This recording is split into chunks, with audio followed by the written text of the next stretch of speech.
Hi friends, hello. Welcome to Crack UPSC CSC with India's largest e-learning platform, that is an academy. This is Kiranani Shetty, faculty for political science, polity, issues in governance, public administration and ethics. Today we are going to discuss very important topic from prelims perspective, that is analysis of devices of parliament. These devices of parliament are very important. They are somewhat confusing and intriguing. Wherever there are chances of confusion for the aspirant, that's where the UPSC strikes. In our class, we will discuss what are those areas where UPSC can target us. What you will get from an academy: daily live classes, live tests, quizzes, structured courses, unlimited access to videos on UPSC prelims and mains. You can prepare with the top educators such as Manal Patel, Roman Saini, Siddharth Arora, Mudit Gupta, etc. You will have videos of UPSC on prelims and mains with regard to the subjects such as polity, history, ethics, geography, etc. You can go for 12 months subscription, and if you use my promo code, that is capital KIRAN, you will get 10% discount. And if you go for 24 months subscription, it will be all the more good for you. You will get 10% discount here. And the course that costs 64,000, you will get just at 57,600. Academy has come up with new subscription called Iconic Subscription, which comprises live classes, personalized mentorship, questions and answers from mains perspective, study planner, personalized feedback, etc. Types of motions and devices of parliamentary proceedings. The question on the first hour of every sitting of each house of parliament is dedicated to question hour. Question hour. And in question hour, three types of questions can be asked: hard questions, third questions, short duration questions. Hard questions are those that have been marked by an asterisk, like the important things. If we have in notebook, we earmark those points with an asterisk. No? In the same way, questions are earmarked with an asterisk. Short questions, they need to be answered orally. They need to be answered orally. Hence, supplementary questions can follow. Hence, supplementary questions can follow. That means the minister answers the question. If the member who posed that question is not satisfied with the answer that is given by the minister, again he raises subsidiary question. So supplementary questions can follow when the answers are given orally. Then unstarred questions, they need to be answered in written form. They need to be answered in written form. If they are answered in written form, supplementary questions cannot follow. Supplementary questions cannot follow with regard to unstarred questions. Then short duration questions. Short duration questions are those questions that have been asked by giving less than 10 days notice. That have been given by giving less than 10 days notice. And these Short duration questions can also be answered orally. These short duration questions can also be answered orally. Hence, supplementary questions can form. Supplementary questions can form. So these three types of questions can be asked under question or under question. Then zero hour, very, very important one. Zero hour. It is an Indian innovation in parliamentary procedures. It is an Indian innovation in parliamentary procedures. It was introduced in 1962. It was introduced in 1962 and it is an informal device. It's an informal device. Informal device means this error is not mentioned in rules of procedures of the house.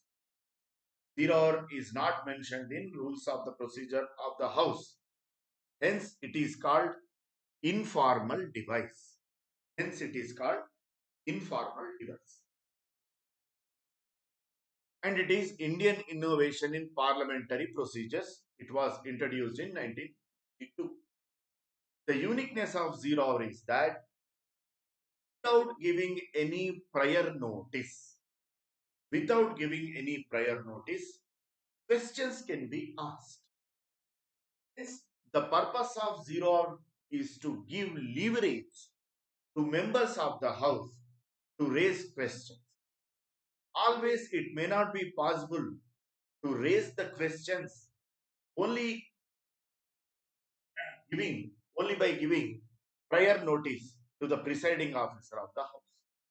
Sometimes some emergencies, some exigencies, or some issues may crop up that need to be addressed, what you say, urgently. Or sometimes the questions may not be unstructured, a kind of informal thing. So to address all such kind of issues, zero hour has been introduced.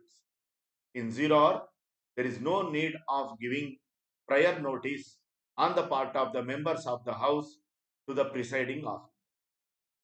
Generally, it is the time gap between question hour and the business of the house is taken for transaction. Generally, it starts at 12 noon. That's why it is called zero hour. Then call attention motion. Here, friends, we need to remember similarities and dissimilarities between zero hour and call attention motion. Call attention motion is also an Indian innovation in parliamentary procedure. Call attention motion is also an Indian innovation in parliamentary procedures. And it's a formal device. That means it has been mentioned in rules of procedure of the house. It has been mentioned in rules of the procedure of the house. And it was introduced in 1954. And the objective of introduction of call attention motion is to draw the attention of the house towards a matter of urgent public importance. The objective of call attention motion is to draw the attention of the member of the house towards a matter of urgent public importance. Towards a matter of urgent public importance. That is call attention motion. Similarity between zero hour and call attention motion, both of them are Indian innovation in parliamentary procedures. Dissimilarities, zero hour is informal device. On the other hand, call attention motion is formal device. Zero hour, there is no specific, what to say, ground to ask questions under zero hour.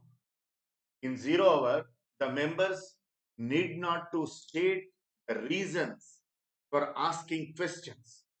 But on the other hand, In call attention motion, the members of the House need to mention the reasons, grounds for its introduction. And zero hour was introduced in 1962. Call attention motion was introduced in 1954. Generally, UPSC is very adept at posing the questions in a shrewd manner. So, statement one, call attention motion is informal device. Statement two, call attention motion is an Indian innovation in parliamentary procedures. Statement three, call attention motion is introduced to draw the attention of the House towards a matter of urgent public importance. Then statement five, you to introduce call attention motion, the member need not to give prior notice. Which one among the following are correct? Statement 1, 2, 3 are correct. Statement 3, 4 are correct. Only statement 1 and 4 are correct. Like that, the UPSC poses the question. Here, you tend to confuse yourself because you have the analogy between zero hour and call attention motion because both of them are Indian innovation in parliamentary procedures. So you jumble the facts here and there. Call attention motion is formal device. You think that it is informal device. Zero hour is informal device. You think that it is formal device. Zero hour was introduced in 1962. On the other hand, call attention motion was introduced in 1954. You jumble the facts here and there. We may think that call attention motion may be introduced in 1962, whereas zero hour was introduced in 1954. That's why I always caution the aspirants in my sessions that your memory should be as precise as apple in the hands of the surgeon. This is the crux of cracking the prelim. This is the crux of getting through the prelim. Very, very important. Precise memory of what you say, important facts, at the same time, understanding of the concepts. Understanding of the concepts. These two are cornerstones of the edifice of prelims. Yes, success. The edifice of success in prelims depends on these two cornerstones. Precise, what you say, memory of the important facts on one hand and thorough understanding of concepts on the other hand. So don't tumble the facts of zero hour on one hand, the call attention motion on the other hand, here and there. Be careful. Be careful. Devices of parliament is one of the favorite areas of questioning for UPSC prelims. I have prepared UPSC prelims with public administration optional for 10 years. For 7 times, I gave my prelims attempts. 4 times, I cracked civils prelims with public administration optional. We used to have parliament in public administration also. Hence, in most of the topics, in the 85 to 90% of the topics in polity, I know from which angle the examiner will be posing the question. So it is my duty to caution you to remember the differences between call attention motion and zero hour. Then comes very, very important one, adjournment motion. Adjournment motion. It needs the support of 50 members to be admitted. It needs the support of 50 members to be admitted. It is introduced to draw the attention of the House towards a matter of utmost and urgent public importance towards a matter of utmost and urgent public importance. If it is passed, Council of Ministers needs to resign. It cannot be introduced in Rajya Sabha. It is passed, Council of Ministers needs to resign. Hence, it cannot be introduced in Rajya Sabha. Then it is an extraordinary device because it suspends the normal business of the House. It is an extraordinary device because it suspends the normal business of the House. So one by one, we will concentrate. It requires the support of 50 members for its admission. It is introduced to draw the attention of the House towards a matter of utmost and urgent public importance. If it is passed, the Council of Ministers needs to resign. Hence, it cannot be introduced in Rajya Sabha. It is an extraordinary device because it suspends normal business of the House.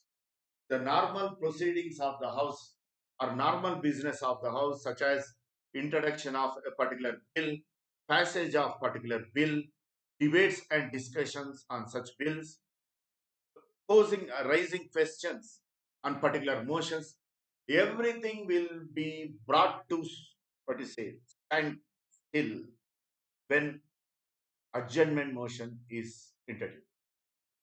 These are the important characteristics of adjournment. And adjournment, with regard to adjournment motion, you always remember the adjournment motion should not comprise any matter that has already been discussed in the same session. It should not consist of a matter that has already been discussed in the same session. The adjournment motion should not consist of more than one matter. The adjournment motion should not consist of more than one matter. Third, the adjournment motion should not raise any question of privilege of House. Any question of privilege of House. Fourth, adjournment motion cannot raise any matter which is under the adjudication of the court. Adjournment motion should not raise any matter which is under the adjudication of any court. Fifth, the matter that has been raised under adjournment motion should be definite, factual, and of immediate public impact. For instance, the phenomenon of corruption in India is rampant. So that is generalized question. The question should be definite, factual, and it should be of immediate importance to the. It should not raise more than one matter. It should not raise the matter that has already been discussed in the same session. It should not raise any matter which is under the adjudication of the court. It should not include any matter with regard to question of privilege of the House. Then the matter should be definite and factual. Apart from these, always remember, like no confidence motion, adjournment motion cannot be introduced more than once in a single. There will be 3 sessions for Parliament, no, in a year. Budget session, then monsoon sessions, winter sessions. Under the adjournment motion. Adjournment motion cannot be raised more than once in a single session. This is the similarity between no confidence motion and adjournment motion. Anyhow, we will discuss the similarities and dissimilarities between adjournment motion and no confidence motion after discussing no confidence motion. These facts you remember about adjournment motion. Then no confidence motion. This is of very importance because Council of Ministers headed by Prime Minister needs to have majority in lower house according to Article 75 Provision 3. According to Article 75 Provision 3.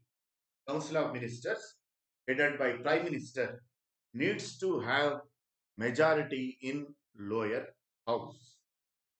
So in order to ascertain whether the Council of Ministers headed by Prime Minister has adequate majority in lower house, that is Lok Sabha, House of People, no confidence motion is introduced, can be introduced. It needs the support of 50 members. Introduction of no confidence motion requires the support of 50 members. That means 50 members should sign no confidence.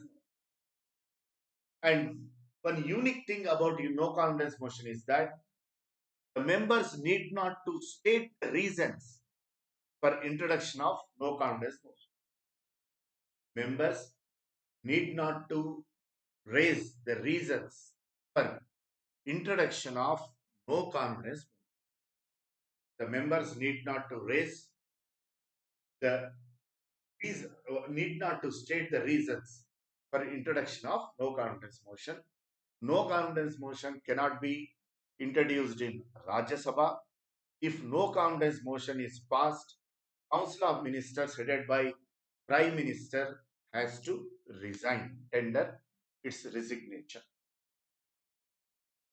And it is up to the Speaker whether to accept the no confidence motion or not. It is up to the Speaker whether to accept the no confidence motion or not. What are the similarities between adjournment motion and no confidence motion? What are the similarities? Both of them can be introduced only in Lok Sabha. Both of them can be introduced only in Lok Sabha. That is one. Anything else? Any similarities between adjournment motion and no confidence motion? Both of them can be introduced only in Lok Sabha. Both of them require the support of 50 members. Both of them require the support of 50 members. Both of them can be introduced only once in a session. Both of them can be introduced only once in a session. Then, fourth, the Council of Ministers needs to resign in case of a passage of either no confidence motion or adjournment motion. The Council of Ministers headed by Prime Minister needs to resign either in the case of passage of no confidence motion or passage of adjournment motion. Friends, once again I am cautioning you, be careful with UPSC. The first letter of UPSC, that is Unpredictable Public Service Commission. UPSC is very shrewd.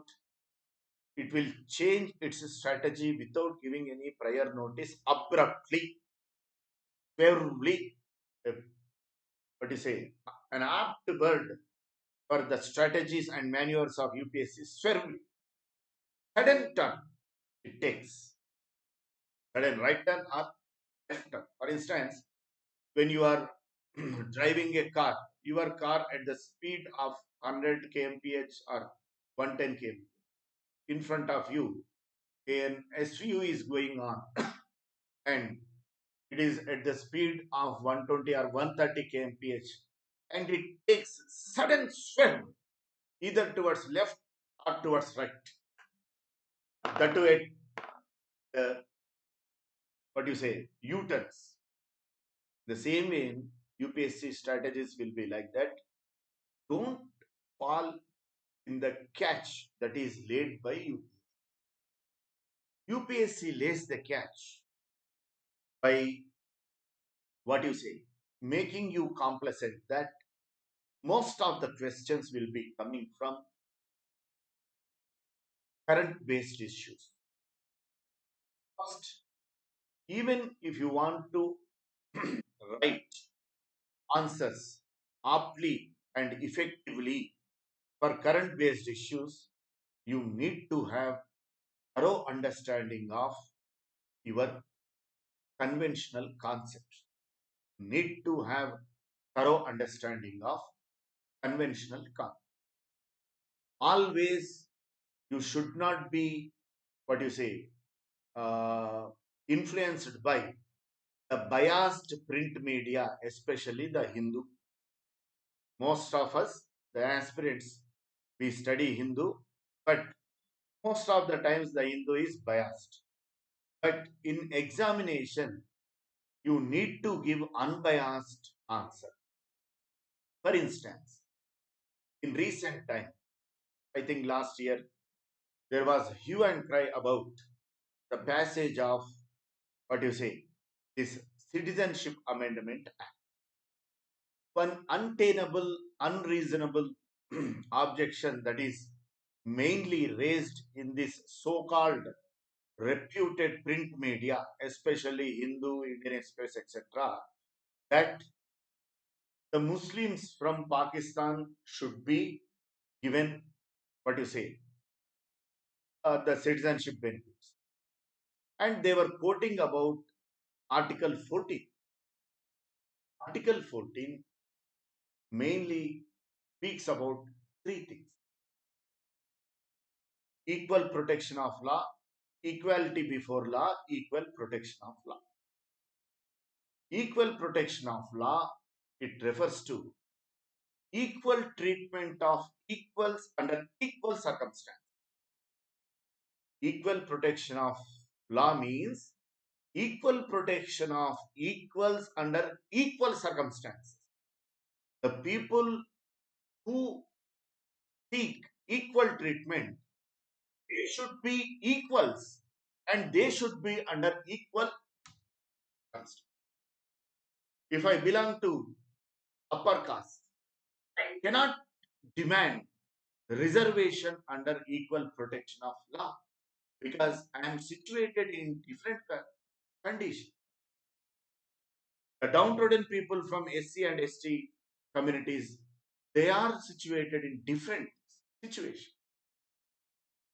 So I cannot demand equal protection of myself under equal protection of law, comparing myself to the downtrodden people from SCs and STs. So this thing is not generally highlighted by so-called this media, reputed media. But as an aspirant, you need to give biased, sorry, I'm extremely sorry. You need to give unbiased answers.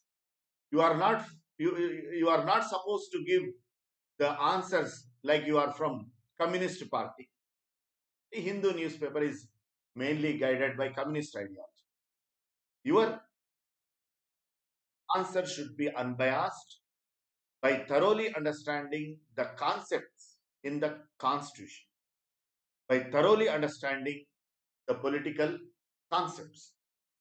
Why I mooted this point is that most of the aspirants, they are falling in this catch. They are not thorough with the concepts, conventional concepts. They are taking them very light, which is inimical to their success. Even to write answers effectively to your current based questions, you need to have thorough understanding of the conventional answer. Second, the UPSC may swerve or it may move suddenly at any point of time and it can ask fact-based questions. It can ask fact-based questions. So be prepared for that. For instance, just I think, if I'm not mistaken, whether it was in 2019 mains or in 2018 mains, In mains, I am talking, not in prelims. Mains. Direct question. What do you mean to say republic? What is the meaning of republic? What is the meaning of republic? Benefit that the aspirant will have when questions are asked purely based on fact, you will get the maximum number of marks, around 60 to 70% marks. What do you mean to say republic? Most of the aspirant, they write this mundane and routine answer. The head of the state is elected. Anything else? Head of the state is elected. That is correct. After that, any point? Head of the state is elected. All political offices are open to all. Absence of privileged sections in the society. This point many aspirants miss. Absence of privileged sections in the society. Why communist countries like Vietnam, China, North Korea, Cuba, they put the word republic before the names of their nation. Republic of China, Republic of Vietnam, Republic of Cuba. Why? Communist nations, most of which are not democratic. Why they use republic? Is because republic means absence of privileged section in the society. Absence of privileged sections in the society. All people have equal status, and it refers to classless society. It refers to classless society. If you write this point, you will get tremendous mark. This is how, and this is why. Never ever neglect the conventional concept. Never ever neglect the conventional concept for two reasons. One, you cannot adequately answer current based questions if you are not thorough with the conventional concept.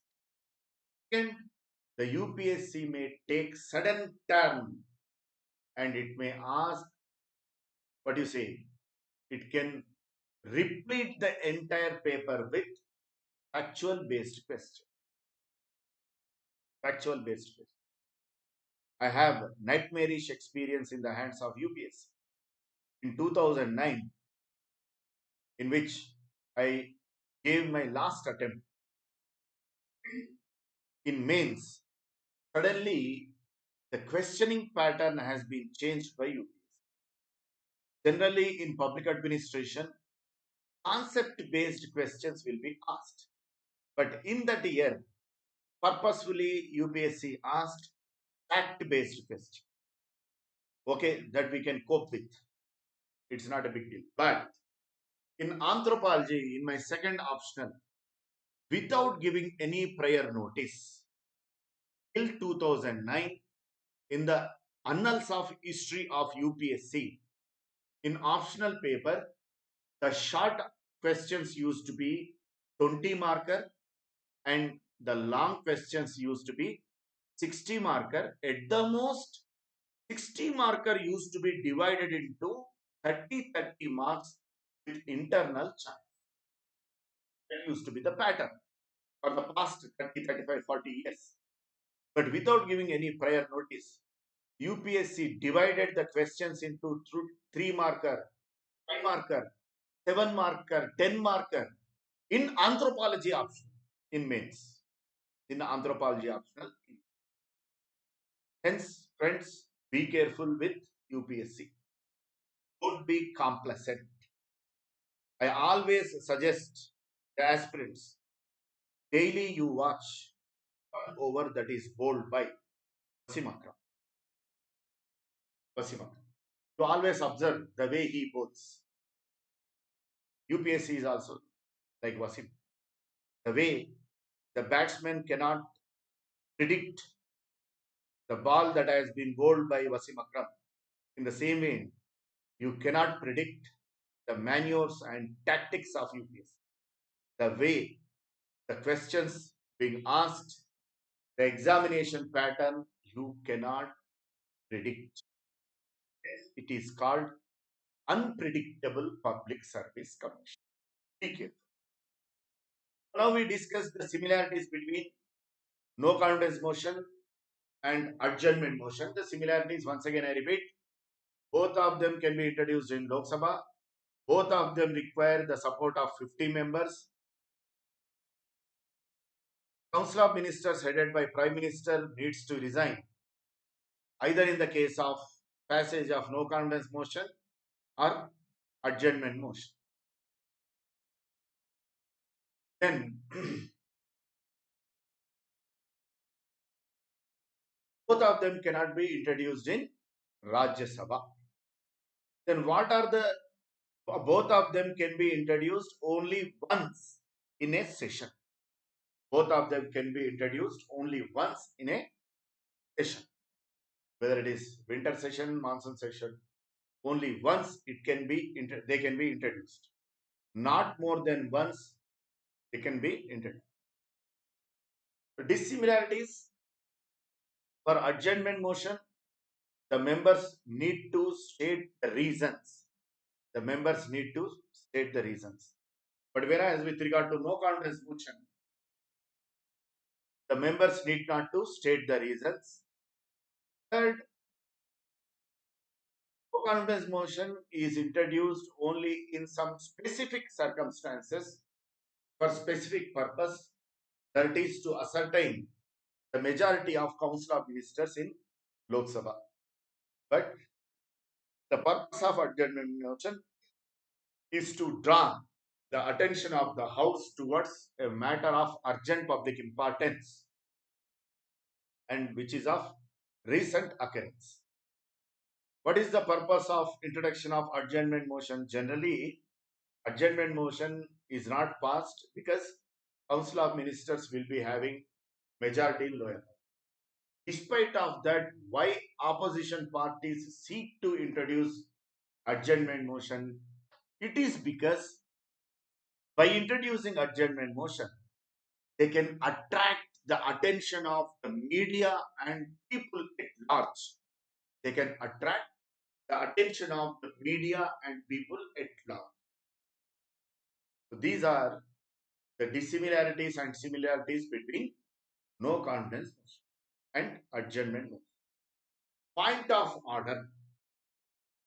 Point of order is raised when normal rules of the House are not followed.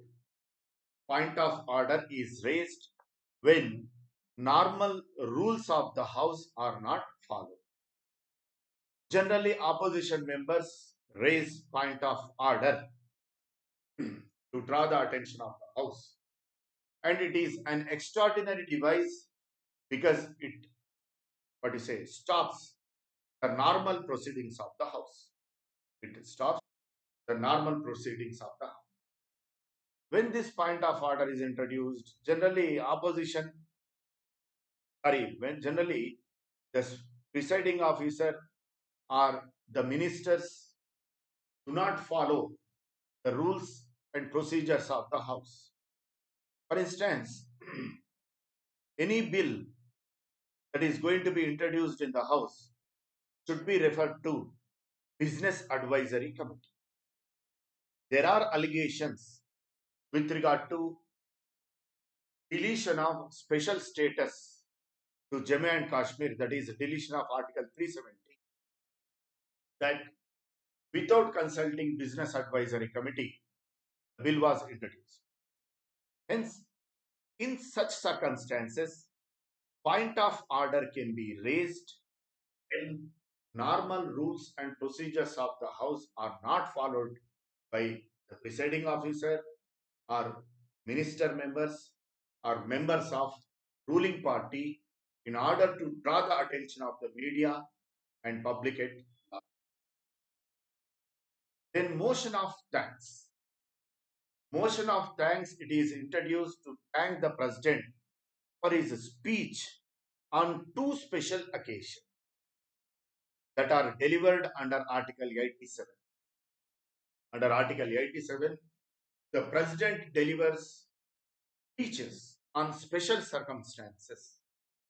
One, the first session after the general elections, and the other, the first session after, the first session in New Year, that is generally budget session. These speeches that are delivered by the President are prepared by Council of Ministers. After the speech is delivered by the President, the motion will be, before the motion is put to vote, there will be debate and discussion on President address. Opposition party members can raise their questions on the speech that is delivered by the President. President generally delivers his speech on government programs and policies. So, with regard to these government programs and policies, the opposition members can raise questions. Then the motion will be put to vote. Such motion to be passed in Lok Sabha. Otherwise, it will mount to resignation of Council of Ministers.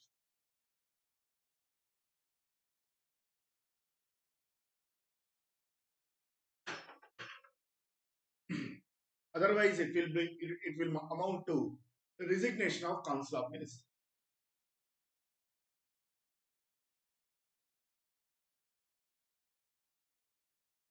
Hence, it should be passed in Lok Sabha. If it is defeated, it amounts to resignation of Council of Ministers. Please remember once again, I would like to draw the difference between Article 86 and Article 87. In my previous class also, I mentioned this. Article 87, President delivers speeches on some special occasions. These are two special occasions. First session after general elections, the first, and the other is the first session in the new year. The speeches that are delivered by the President under Article 87, they are prepared by Council of Ministers. But on the other hand, under Article 86, the President can address Parliament at any point of time, even if the normal session is not going on. Special session ought to be summoned when President wants to address the Parliament. Second, under Article 86, the speeches that are delivered by the President are in the discretion of the President.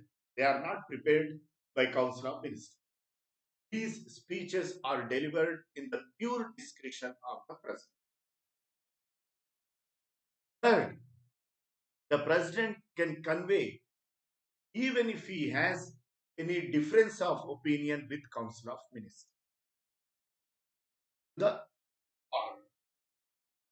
can address or he can send message. Very, very important article, Article 86. It is constitutional discretionary power of the President. Hence, always differentiate between Article 86 and Article 80. Thank you, friends. We will meet again in next session with one more interesting and important topic. Use my promo code, that is capital KIRAN, and get 10% discount. If you want these PPTs, please subscribe to Post Telegram link. Thank you. Thanks.